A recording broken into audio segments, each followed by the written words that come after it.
มีโอกาสรวยหลายเพราะว่าส่วนหลายเขาซื้อเราหวยเนาะเป็นหวยลาวหวย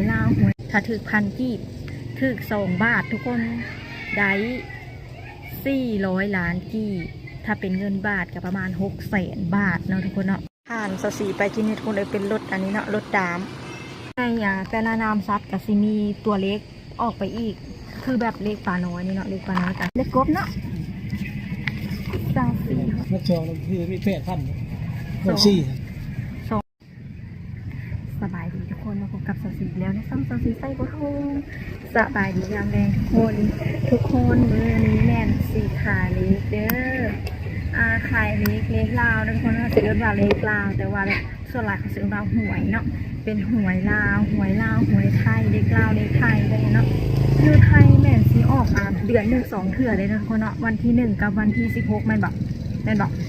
อยู่ลาวทุกคนอยู่ลาวมีโอกาสรวยหลายเพราะว่า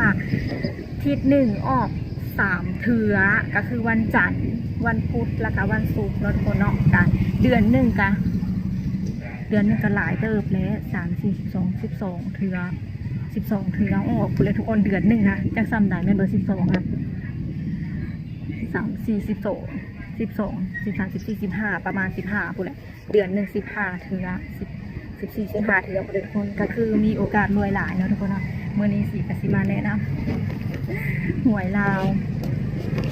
ทุกคนตอนสมัยโซซีขายเล็กเนาะสมัยโซซีขายเล็กค่ะบริเมนแบบนี้ได้มันซีมีเป็นปึ้มเนาะปึ้มแบบหัวประมาณซ้ำนี่แหละแต่ว่ามันแบบเป็นหัวใหญ่เติบเป็นหัวปุ้มไม่เอาเขาเอิ้นค่ะเป็นหัวแบบบริยาวแบบนี้นะแบบนี้ก็คือแบบเป็นครั้งแรกเลยที่สีจะขายนะทุกคนเนาะจะขายให้นะทุกคนเนาะให้น้องคนนั้นไปเวียกแล้วคนเนาะขายเอารถไอ้ทองขายเอารถวะสีก็เลยลงมาขายเบิ่งทุกคนหากระได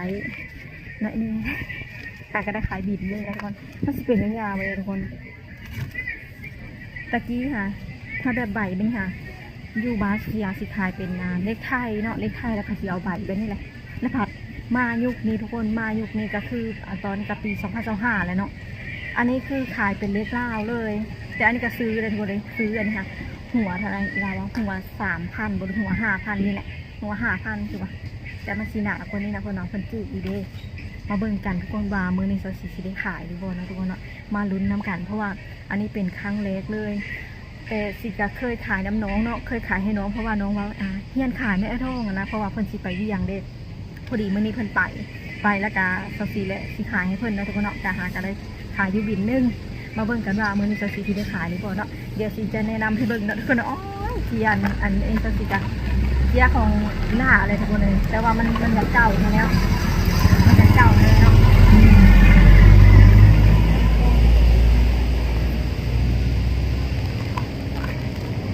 ผ่านสีไปกินทุกคนเลยเป็นรถอันนี้เนาะรถดามบรรยากาศนะคะสีเลยทุกคนสีขายนะคะสีเลย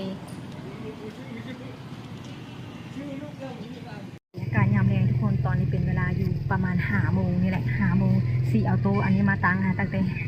แต่2-3 โมงเนาะมาตั้งแต่ว่ายังบ่ทันมีลูกค้าได้ส่วนหลายแม่นเขาจะมักซื้อแบบตอนแรงๆเนาะตอนแรงๆแบบมันไกลสิออกนะแบบปุบปับคิดได้แล้วแต่อยากซื้อมันออกเลยแบบนี้มันสบายแต่ว่าถ้าแบบมาตั้งไว้แหละส่วนหลายเลยยังบ่ได้ขายถ้าเบิ่งในซื้อเขาไปขายโอ้ยเสียเลยคืออย่างนี้แม่ทุกคนมาเดี๋ยวสิจะมาเบิ่งนะทุกคนนะอันนี้ก็คือบ่ได้จับดุลแล้วทุกคนแต่สมัยสีเฮียนพวกแหละสีเคยขายเลยแต่ปม.3 จะฮอดม.7เนาะทุกคนเนาะจ้ะหลายปีเติบ4 ปีเนาะ4-5 ปีสีขายเล็กมาเพราะว่าตอนช่วงนั้นก็คือแบบบ่มีแนวเฮ็ดเนาะทุกคนเนาะแบบเวลาเลิกเรียนมากับขายเล็กเลยนะเปอร์เซ็นต์กับไว้หลายทุกคนเลยมานับเบิ่งว่าหวยลาวมันสิมีอย่างจากโตนะทุกคนเนาะอยู่ล่างมันสิเป็นเล็กน้ำซับเด่นคนเลยเล็กน้ำซับเนาะเมื่อสีนับเบิ่งก่อนว่ามันมีจากโตเนาะ1 2 3 4 5 6 7 8 9 10 11 12 13 14 15 16 17 18 19 20เอาเป็นกันตรง21 22 23 24 25 26 27 28 29 30 31 32 33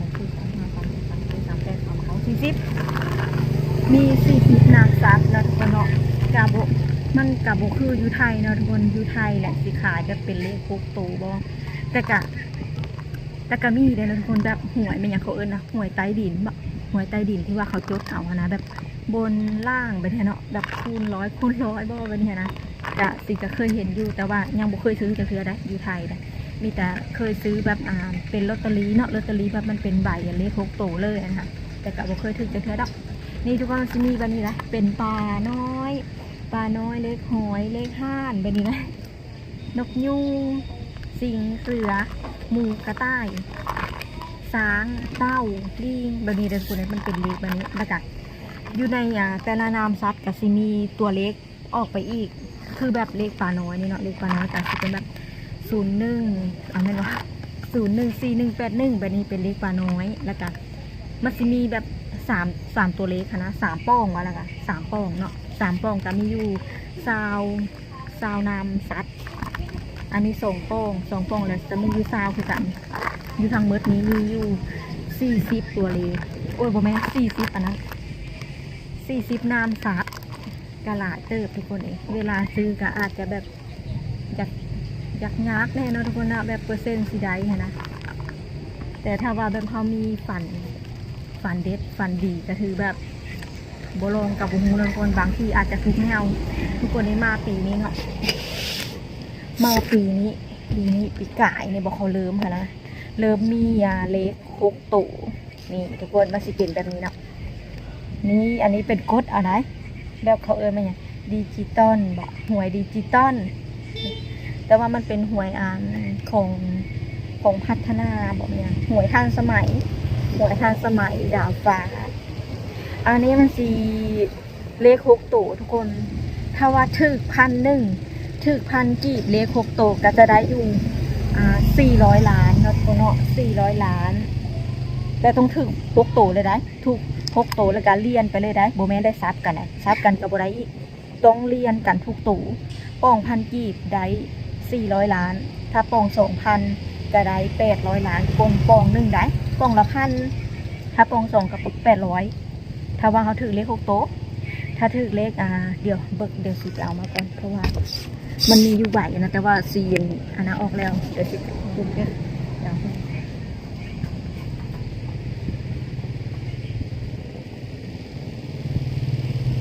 ซื้อเลขนี่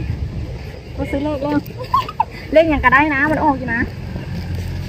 มาหนึ่งเอาแม่ใหม่เลยเฮงๆนี่ทุกคนมาได้จากปีแหละ2 ปี2 ปีหรือ3 ปีเนี่ยสิกระบอกมั่นใจนะเพราะว่าบริขายแต่ดุนแล้วจากปีแล้วสิบริขายนี่แม่น7-8 ปีแต่บอกสิยาขายเนาะมาปีประมาณ2 ปีเนี่ยทุกคนแล้วนี่อันนี้มีหัวอยู่ที่ก้อนอันนี้มันสิเป็นแบบนี้ทุกคนเวลาเขาปิ้นออกมาเนาะมันจะเป็นเกียร์แบบนี้อันนี้คือสีลองเฮ็ดเบิ้งลองกดเบิ้งนะลองกดเบิ้งมันสิเป็นแบบนี้ได้อย่าคือโทรศัพท์เลยนะทุกคนเนาะนี่ทุกคนอยู่ทางหลังมันจะมีกฎกติกาในการหับรางวัลนะเด้อสิอ่านในเบิ้งเด้อหวยทันสมัยเลข1ตู่ซื้อถือ1,000กีบเลข1ตู่ก็คือแบบแต่0จนฮอดเก่าทุกคนถ้าว่าเขาถือนะถ้าเขาซื้อแบบโต1นะคือแบบเขาซื้อเอาเลขให้แน่1เป็นนะเอาเลข1บอกเป็นนะป้อง1เนี่ยป้องละ1,000แต่ถ้ามันออกทางท้ายนะเลข1เนาะก็ถือว่าหับไปเลย5,000กีบถ้าเขาซื้อ1,000ได้ก็อยากซับสนแน่อยู่นะทุกคนเนาะแต่การมันมีเลข2ตัวเลข3ตัวเลข4ตัวเลข5ตัวลองใหม่ลองค่ะเด้ลองแม่ใหม่คนลูกค้ามาซื้อแหละแม่ใหม่เนาะค่ะก็มาขายเล็กกบเนาะ24 64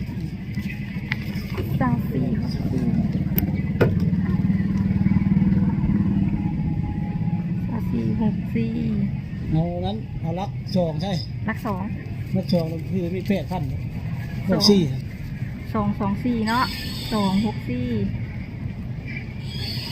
เงินชัก8,000โดยอันนี้ปอง4เนาะเลข2 28,000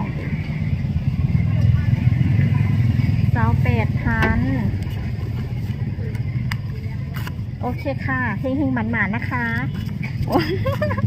เมย์ว่าอีกแล้วเฮงๆหมันๆเด้อ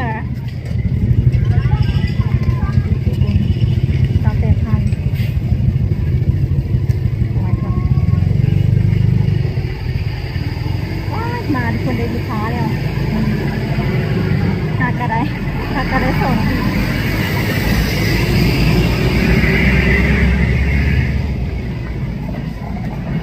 ทุกคนที่ผมน่าหรอกจะสีลืมถ่ายให้เบิ่งเนาะเมื่อกี้รถใหญ่มาก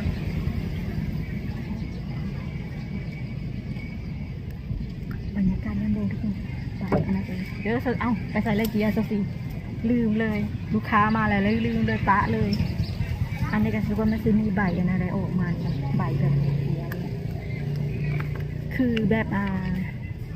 มันมี1 ตัวเนาะมันมี1 ตัว2 ตัว3 ตัวเฮ้ยอยู่ทางหน้าบ่เห็นบ่ก็ลาเห็นรูปรถเหมือนกัน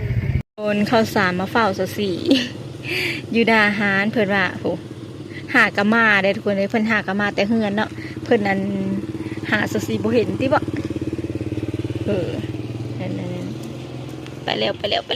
รรยากาศยามแรงหาสีมื่อนี้ลูกค้าเงียบทุกคนในซีเปิดหาดแบบเงียบแพงอะไรส่วงนี่ค่ะเป็นน้ำแบบเขากำลังเกี่ยวข้าวนะทุกคนเนาะแบบกำลังเกี่ยวข้าวนะแบบมันเป็นข้าวข้าวดอดีข้าวดอแล้วเขาขี้เกี่ยวแต่ถ้าข้าวงานแล้วยังบริเกี่ยวเนาะคือข้าวสีข้าวยูนาสีหาใส่ข้าวงานทุกคนในประมาณกลางเดือน11แหละประมาณนั้นเนาะ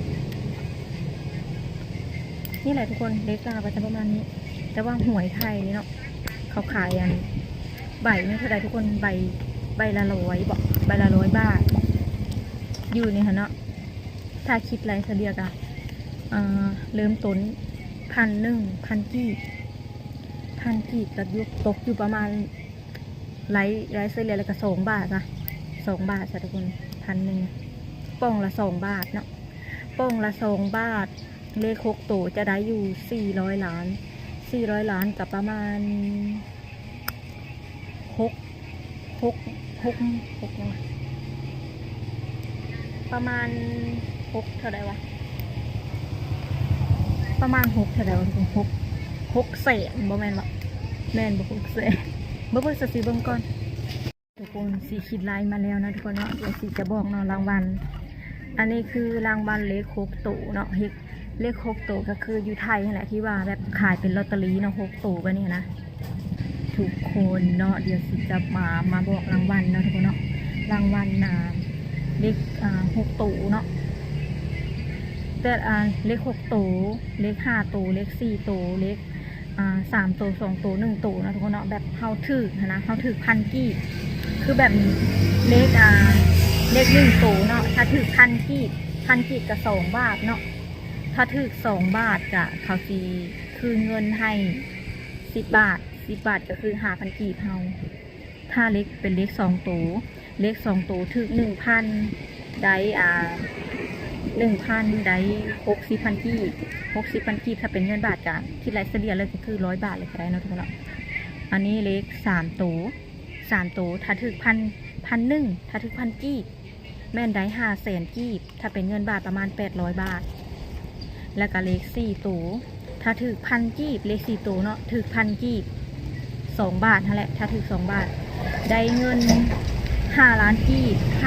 บตกเป็นเงินบาทจะประมาณ 8,000 บาทประมาณนั้นทุกคนถ้าถือเลข5 ตัว1,000 กีบปองละ1,000 กีบก็คือปองละ2 บาท5 ตัวได้อยู่40 ล้าน กีบตกเป็นเงินบาทประมาณ 60,000 บาทเนาะ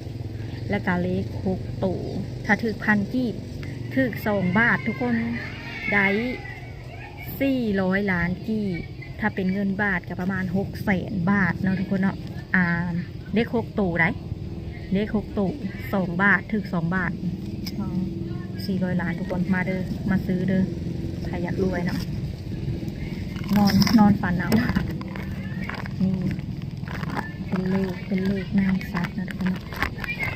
มาลุ้นกันว่าทุกคนมือนี้ซีได้ขายเท่าไหร่เนาะตอนนี้ก็คือหาก็ได้ขาย2 บิน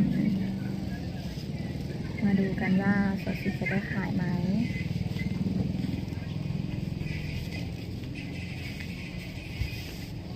เขียนไว้นะทุกคนอันแบบลูกค้ามาปุ๊บปับเป็น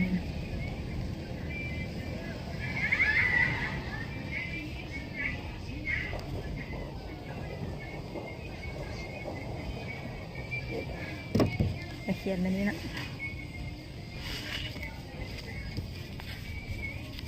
เป็นใบเป็นไงใบเป็นตัวใบที่สองเนาะใบที่สองใบโฮงจะให้ลูกค้าตัวนี้แหละใบของเฮายังยืนตัวนี้ไปทุกคนเดียวคลิปนี้คือได้ขอตัวจบคลิปไปเป็นเท่านี้แล้วเด้ออย่าลืมกดไลค์กดแชร์กดติดตามเป็นกำลังใจให้สสีในเด้อคนเด้อเจอกันใหม่ในคลิปหน้าเนาะแล้วก็มาเบิ่งกันว่ามื้อนี้สิได้ขายหรือบ่ทุกคนมาลุ้นกันเนาะเดี๋ยวสิได้ขอตัวไปซากแบตก่อนเพราะว่า5:22 นาทีเลิกคำแล้ว